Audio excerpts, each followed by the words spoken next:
vse, kar ni 100% gotovo, je nepredvidljivo. Določen vpliv bodo te klimatske spremembe imele oziroma jih že imajo. Ob letošnjih poplavah so največje škode tudi presegale krepko 50 000 evrov.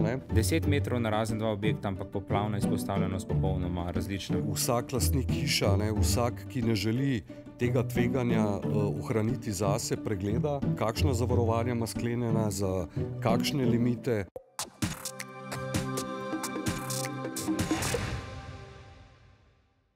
Pozdravljeni, moje ime je Sašo Sever in bom gostitelj pogovora z naslovom Pripravljeni na nepredvidljivo, ko narava pokaže zobe. V zadnjem obdobju se namreč pojavlja veliko vprašanj in nejasnosti, predvsem povezani s škodo in obsegom zavarovanosti ob naravnih nesrečah.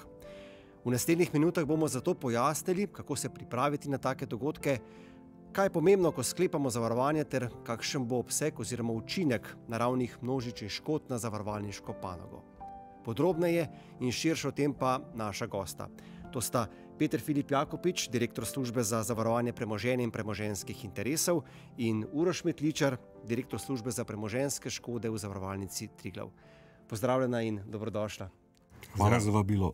Uroš, kaj smo se naučili iz naravnih nesreč, ki so vse pogostejše, pojavljajo se v vse bolj skrajnih oblikah in v nenavadnih letih obdobjih, predvsem v zadnjem obdobju?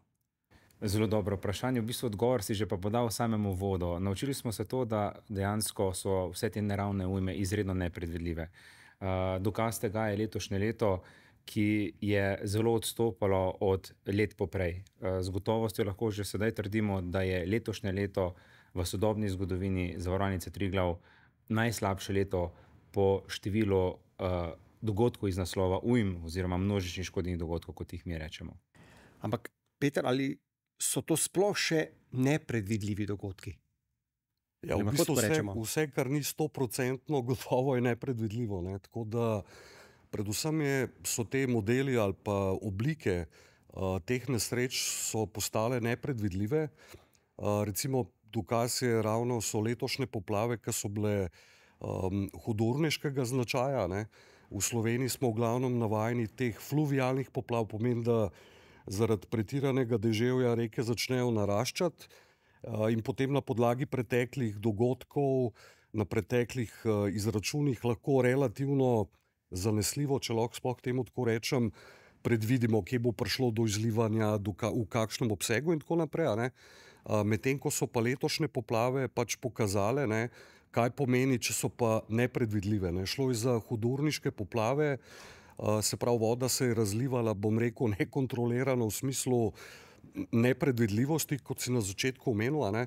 In že sam dokaz, da smo v bistvu več kot polovico škod plačali na lokacijah, ki so bile do zdaj v bistvu sploh niso bile na radarju tega tveganja, kar pomeni, da javna agencija na teh lokacijah sploh ni izdelovala študij ogroženosti zaradi poplava. To je tako, kot ne merimo bibavico v Postojni, ker ni morja, in kar naenkrat bi pa tudi to ratalo relevantno. Malo pretiravam, ampak izkazalo se je, da so bile pod vodo lokacije, ki sploh niso bile na radarju teh tveganj do letošnjega poletja. Ampak kako naj potem posameznik v teh okoliščinah sploh pravilno oceni nevarnosti, ne samo poplav, ki lahko ogrožajo naše nepremičnine, naš dom? Eno zelo dobro vprašanje. Dejansko vsak sam mora preveriti vseh možnih virov, kaj se lahko zgodi na območju, kjer stanuje. Če vprašamo starejše ljudi, dobimo zelo modre odgovore iz bližnje ali pa malo daljne zgodovine. Sigurno imamo razne karte, od poplavnih kart do kart zemeljskih plazov, potresnih kart in podobnega, ki nam nekako potem tudi določajo neke pogoje za gradnjo in potem nam dajo tudi določene informacije, kakšna tveganja na posameznih lokacijah pričakovati. Dobro, kaj pa potem, ko nekako ocenimo te nevarnosti, tveganja? Peter, kaj je pomembno, ko je pa treba potem tem nevarnostim določiti tudi posamezna kritja in pa seveda tudi višino zavarovanih vsot? Ja, že v bistvu sam prodajni proces nekako vključuje, reče se mu test potreb in zahtev samih strank. Že sama regulativa Evropske unije v bistvu zahteva od vseh distributerjev zavarovalnih produktov, da stranko temeljito izprašajo, se pravi, katerim tveganjem je izpostavljena in pa katera tveganja želi prepustiti zavarovalnici, ne? Ker ljudje imamo načeloma dve možnosti, a ne? Lahko tveganje pač zadržimo zase, a ne? Lahko pa ga prodamo zavarovalnici za ceno, ki rečemo premija. Zdaj pri teh poplavah je mogoče smiselno opozoriti, da poplava ni samo, ko reka naraste in se prelije preko svojih robov, a ne? Poplava je tudi dvig talne vode, a ne? Poplava je tudi, so napake v bibavici, recimo v dvigu morske gladine. Poplava je tudi to, kar se letos poleti zgodilo, ko so v bistvu vode ne iz rek, ampak po sami zemljini poplavile lokacije. Tako da niso izpostavljeni tem tveganjem samo lastniki hiš, ki živijo neposredno v bližini neke reke, ne? Ampak bistveno širše, ne? Tako da praviloma vsak, ki želi to tveganje prepustiti zavarovalnici, potem nekako ceni največjo možno škodo, ki jo taka nevarnost lahko povzroči, a ne? In temu primerno se pol tudi odloči za limit, ki ga določi na sami zavarovalni polici, a ne? Mi nekako sugeriramo našim strankam, kakšni te limiti naj bodo, ne? Je pa potem na stranki na koncu, da se odloča sploh, se pravi, se odloči za tako zavarovanje poplave. Zavarovanje poplave pri nam ni obvezno zavarovanje, ne? Za razliko od nekaterih drugih držav, kjer so jim ravno takšni dogodki, kot so se zdaj zgodilo, ne? So jih v bistvu pripeljali v določene državne sheme, o tem lahko tudi kasneje kaj več povemo. Tako da pri nam je pa zavarovanje poplave fakultativno, pomeni, da se stranka lahko odloči, lahko pa tudi ne. No, in če smo še nekoliko bolj konkretni pri poplavah. Poznamo primere, ko so imeli zavarovanci zavarovanje, dobro zavarovanje, ampak nizko kritje za poplavljene nepremičnine. Kako je zdaj s tem? Delamo kaj, Uroš, v smeri, da bo to bolj jasno, razumljivo strankam? Ja, kot je že Peter malce prej omenil, smo mi po tem dogodku letošnjem 4.8., ko so se zgodile te katastrofalne poplave, naredili analizo samega dogajanja, se pravi, kaj se je dogajalo. In izsledki te analize so zelo zanimivi, namreč točno 50% objektov, ki je bilo pri nas zavarovanih in bilo hkrati prizadetih zaradi poplave, je nekako bilo umeščenih v območja, ki jih poplavne karte niti niso opredeljevale kot poplavno ogrožajoče. Se pravi, niso bili ne v 10, ne v 100, ne v 500 letnih poplavnih voda. Ljudje se niso tako dobro zavedali samega rizika izpostavljenosti do poplave, kot pa dejansko je ta rizik bil. In tudi posledično zavarovalne vsote morda niso bile takšne, kot pa bi načeloma moralo biti. Zdaj, kako se odločiti v sami zavarovalni vsoti? Sigurno izhajamo iz največjega potencialnega rizika, ki ga lahko mi recimo pričakujemo, in od tod nekako izhajamo. Je pa, kot je Peter rekel, odločitev na stranki, sugeriramo stranki, a hkrati dajemo njej popolnoma proste roke, da se odloči, ali riziko želi, če da, za kakšno zavarovalno vsoto. Morda, Peter, kakšna beseda še dve o tem izračunu ali po oceni zavarovalne vsote za posamezne nevarnosti. Videli smo zavarovance, ki so bili prepričani, da imajo zavarovano vse tako, kot je treba, pa so za nekaj 100 000 evrov škode prejeli nekaj 10 000 evrov zavarovalnine. Ja, tako kot sem že uvodoma omenil, se pravi, te limiti so v domeni stranke, a ne? Zdaj mi na primer sugeriramo že po samih nekih naših paketnih kombinacijah, ne, da ta v bistvu najvišji možni paket v bistvu nima limita za poplavo, ne, pomeni, da bi vso škodo plačamo v celoti na strani zavarovalnice, ne, medtem ko ostali paketi ali pa če se poplava individualno doda, se pa določa z nekimi limiti, ne. Zdaj s temi limiti tako ena taka pavšalna ocena obstaja, ne, da v primeru, recimo, če imate hišo, ki je podkletena, pa v primeru, da ima stranka vsaj 24 ali pa 48 ur časa, se pravi, ko ARSO napove oranžni alarm, vemo, da se bo v roku 24 ur nekaj zgodilo, ne, in če uspemo v tem času opremo ali pa stvari, ki jih imamo v kleti, umakniti, ne, in nam voda pride v neko kletno etažo, ne, nekako ocenjujemo, da mogoče že limit v višini 10 000 evrov zadostuje, da se potem škoda povrne oziroma da je hiša spet taka, kot je bila prej. Ne.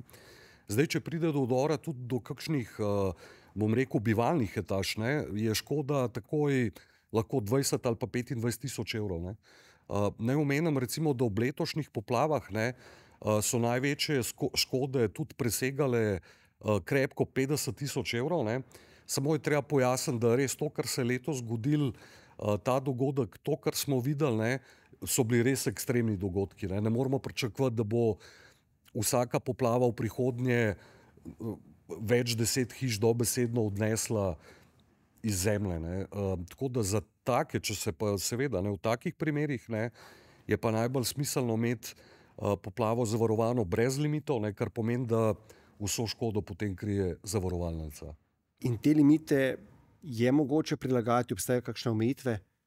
Ne, te limiti so popolnoma fleksibilni, tako kot sem omenil, mi sicer sugeriramo stranki že v prodajnem procesu in pač pojasnimo, da je najbolj smiselno oceniti na podlagi, bom rekel, izkušenj ali pa takih dogodkov, kot sem jih prej opisal, koliko je ta pričakovana največja škoda, ne, in tam je smiselno postaviti pač nek limit zavarovanja. Morda bi tukaj še dodal eno dejstvo, ugotovitev, da povprečna škoda iz poplave v letošnjem letu, glede na povprečno škodo iz poplav zadnjih 12 let, izrazito odstopa za faktor 2, 3 ali celo več. Zakaj? Razloga sta dva. Definitivno je eden izmed razlogov ta, da so letošnje poplave bile res zelo velikega obsega, katastrofalne.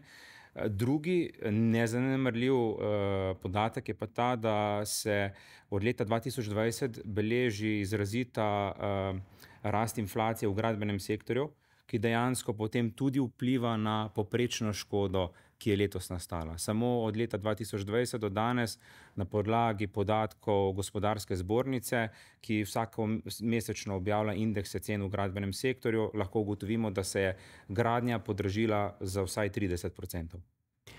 In morda ne bi bilo napak izpostaviti tudi in poudariti temeljne nevarnosti pri zavarovanju doma nepremičnin. Morda, Peter, kaj pravzaprav pomeni temeljna nevarnost in katere so te temeljne nevarnosti? Ja, temeljna nevarnost pač v tem zavarovalniškem žargonu pomeni pač te nevarnosti, na katere najprej pomislimo, pač katera nevarnost lahko uniči mojo hišo do te mere, da bo mogel začeti zgodbo od začetka, se pravi, da pride do neke totalne škode. Ne? To so ponavadi požarne nevarnosti, ne? Se pravi, požar lahko pride od zunaj v obliki nekega gozdnega požara, kakršnim smo bili priča recimo lansko leto v Sloveniji. Ne? Lahko je največkrat je vzrok ali pa izvor požara notranji zaradi kakšne slabe inštalacije, podobno neustrezne izvedbe elektroinštalacij lahko pride. Potem recimo temeljna nevarnost je toča, tudi to smo bili priča v Sloveniji, smo videli, včasih smo mislili, da nam toča lahko poškoduje malo strehe pa kakšno okno, ne? In na škodah, ki jih cenimo, vidimo, kaj v bistvu lahko taka toča naredi. Ne? To so neke te temeljne nevarnosti, ki jim pa potem lahko priključimo te dodatne, naprimer potres je tudi ena taka nevarnost, ne? V katerem zaenkrat v Sloveniji še nismo prav veliko govorili, ne? Z izjemo tistih nekaj dogodkov, ki so se zgodili v naši neposredni bližini. To je taka dodatna nevarnost, recimo poplava, o kateri danes govorimo. To so pa riziki, ki se potem lahko poljubno dodajo nekemu temu osnovnemu paketu teh nevarnosti. Torej velja poudariti, poplava ni temeljna nevarnost. Tako. Pa morda še tukaj na tem mestu ena taka zelo zanimiva informacija, ki spet izhaja iz dogajanja v letošnjem letu, iz vseh ujm, ki smo jim bili priča. Dejansko poplava kot takšna po številu škod ni prevladujoč dogodek letošnjega leta. Prevladujoči dogodki letošnjega leta, ki so iz stališča ujm povzročili največ škode na imovini, sta vihar in toča. In to s krepko prednostjo pred samimi poplavami. Recimo, edukativna ocena je, da so poplavne škode obsegale nekje 20% v primeru dočim škode iz viharja in toč, pa nekako 80%. Se pravi, ko govorimo o škodah iz naravnih ujm letošnjega leta, se moramo zavedati, sploh druga polovica julija, praktično dan za dnem, po celotni Sloveniji so se dogajali dogodki, ki so bili zelo velikega obsega in razlog škod je bila ravno toča in vihar. No, in če morda potem strankam svetujemo, kako pravzaprav, Peter, zavarovati potem svoj dom, da bo zavarovan tudi pred poplavami in tudi takimi ujmami, ki jih je omenil Uroš. Kaj je treba biti tukaj pozoren? Najprej se moramo vprašati, katere so te nevarnosti, katera so ta tveganja, ki pretijo naši hiši, če govorimo o stanovanjski hiši, potem katera tveganja smo pripravljeni sprejeti sami, katera tveganja ne želimo sprejeti sami, ker ocenjujemo, da bi bile finančne posledice lahko katastrofalne, se pravi, ta tveganja običajno prepustimo zavarovalnici. Potem moramo pa še pogledati te vrednosti, tako kot sem že omenil, za določene nevarnosti, kot so požar, hudi vetrovi, toča in podobno, običajno zavarovalnice nimajo nekih limitov, kar pomeni, da plačajo škodo v celoti, medtem ko pa za druge nevarnosti, kot so poplava in podobno, pa lahko obstajajo tudi te limiti. Kot sem že omenil, najbolj smiselno je nekako predvideti, najbolj verjeten dogodek, ki se bo zgodil, recimo neka poplava, kakšno škodo lahko povzroči in potem na tej točki nekako postaviti oziroma izbrati ta limit. Vkolikor pa ocenjujemo, da je ta škoda lahko bistveno presega tem opisom, kot sem jih prej navedel, se pa lahko odločimo tudi za zavarovanje brez limitov, v tem primeru pa nimamo nobenih skrbi, da bi bila škoda nepoplačana v celoti. Morda še eno vprašanje, ki je tudi zelo pogosto v zadnjem času. Kako je zavarovanje premoženje na teh poplavljenih območjih?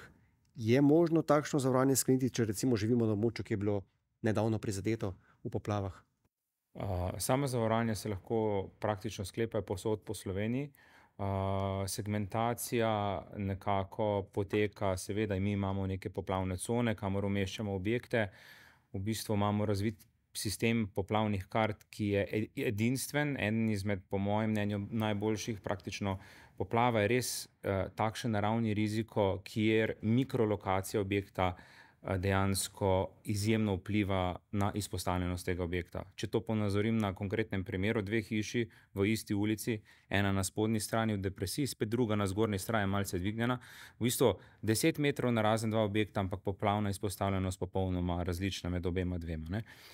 Skratka, možno je skleniti zavarovanje poplave povsod, spet so pa določene omejitve, ki potem definirajo predvsem tudi samo premijo. Definitivno pa je po poplavah zavarovanje objekta sigurno, tako kot po vsaki škodi, se lahko zavarujejo objekti, kjer je recimo škoda sanirana, se pravi, da je vzpostavljeno neko stanje, ne zavarujejo se pa poškodovani objekti. Morda to kot ena zanimiva informacija. Uroš, omenili ste te poplavne cone, poplavna območja. Kako zdaj zavarovalnica sploh računa in določa te poplavne območja oziroma poplavne razrede? Sigurno so poplavni razredi določeni na podlagi večjih parametrov.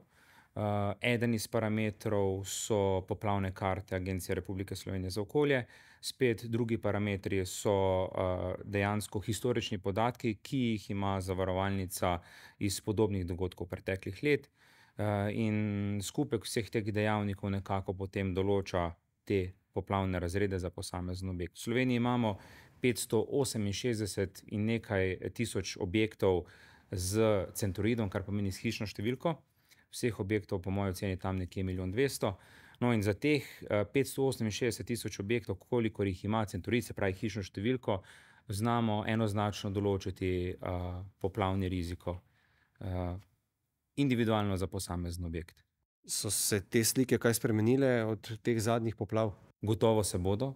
Preprosto zaradi dejstva, o katerem smo govorili že v samem začetku tega našega pogovora, in sicer to je stvar, da je točno 50% objektov po naši analizi izven katerihkoli poplavnih kart. Tudi te poplavne karte, ki so, sigurno se bodo morali osvežiti, prilagoditi novim dejstvom, ki smo jih sedaj spoznali, in temu posledično bo tudi sledilo na naši strani nekako sprememba poplavnih con posameznih objektov. Če povzamem, pomembno je torej, da izberemo primerno zavarovanje, ki vključuje ustrezna kritja za vse potencialne vrste nevarnosti. Za nekatere obstajajo posebne skupine zavarovanj in jih splošna ne krijejo. Preverimo, ali je naša zavarovalnina oziroma naša lastnina zavarovana za vsote, ki ustrezajo dejanskim vrednostim, tudi tako, da vsako leto preverimo, ali vsote še ustrezajo cenam na trgu. In se temeljito posvetujemo tudi zavarovalnim zastopnikom in mu predstavimo konkretne potencialne situacije. V nadaljevanju tega pogovora pa tudi o zemeljskih plazovih in avtomobilskih zavarovanjih ob naravnih nesrečah.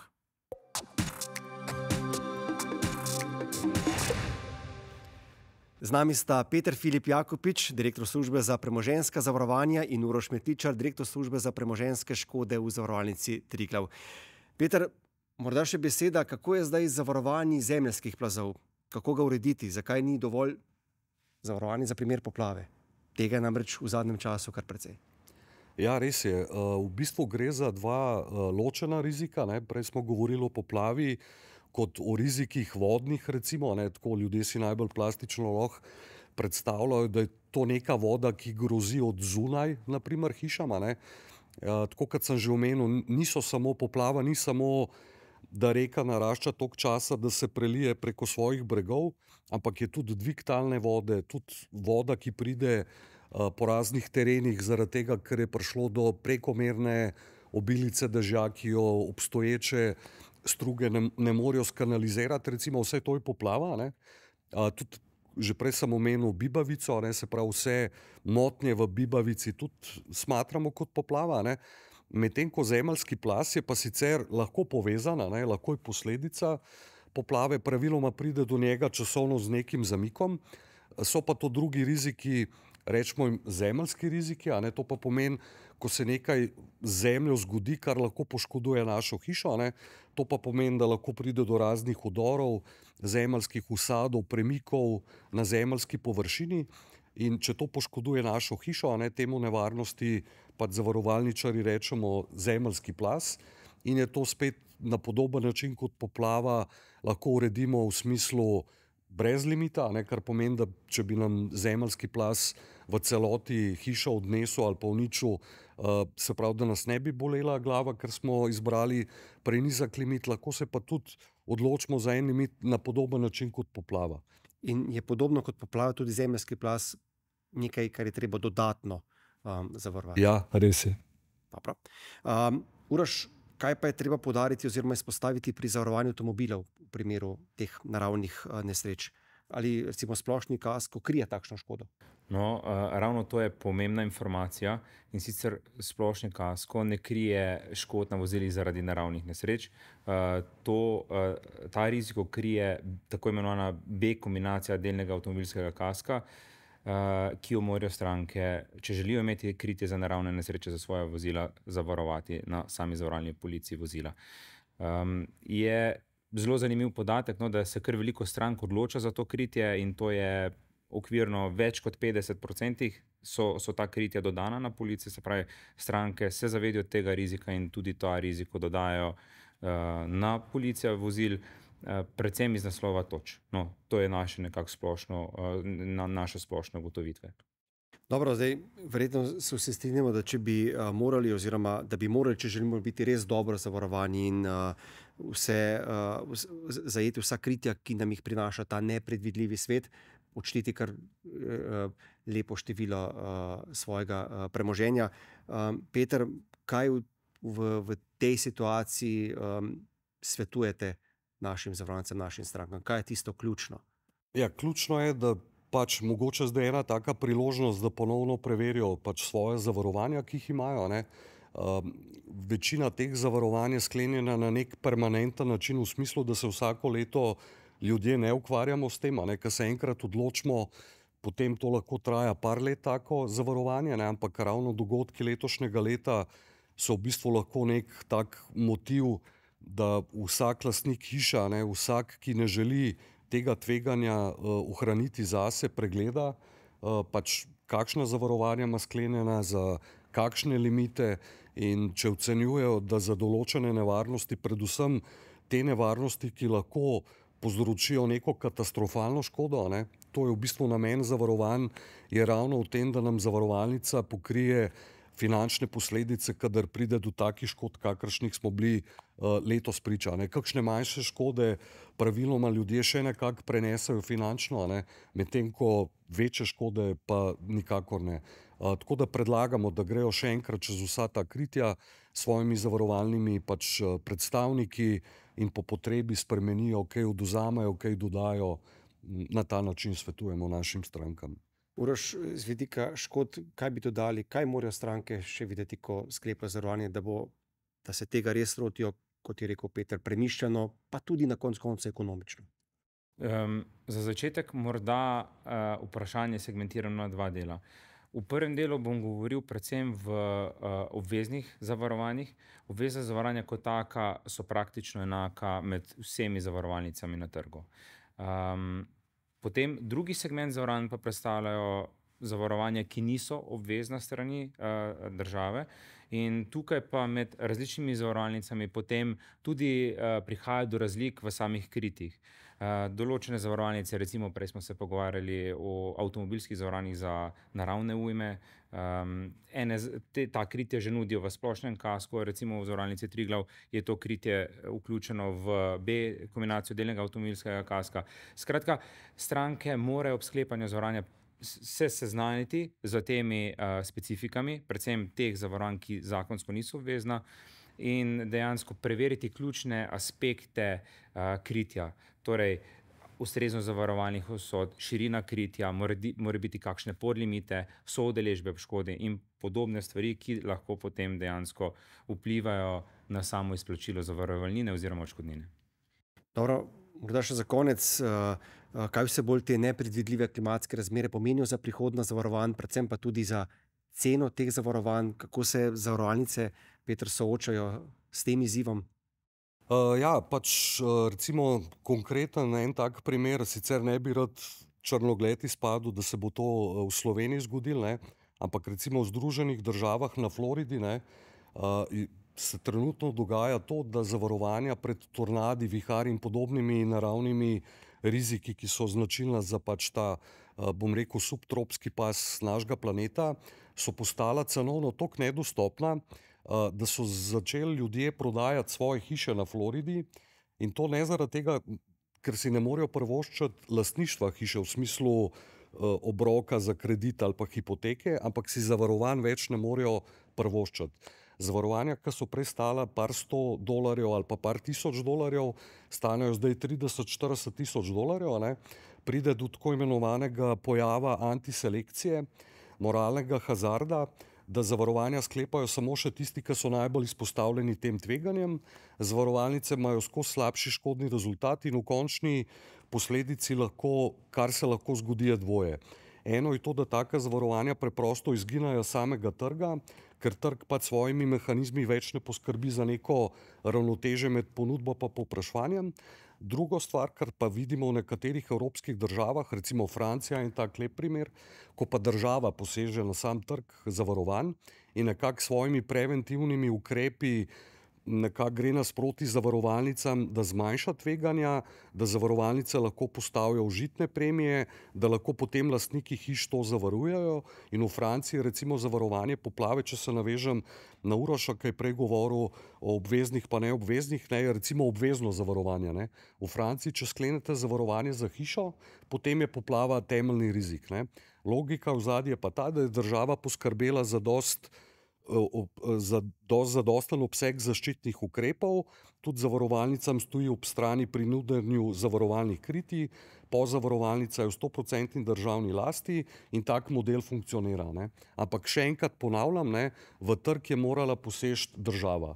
Na Floridi poznamo, ameriška družba ni, bom rekel, je malo drugačna kot naše evropske, tam država ne posega na trg in jaz mislim, da če bo s tem trendom šlo naprej, da čez 2 leti na Floridi ne boste mogli več kupiti zavarovanja za primer tornada.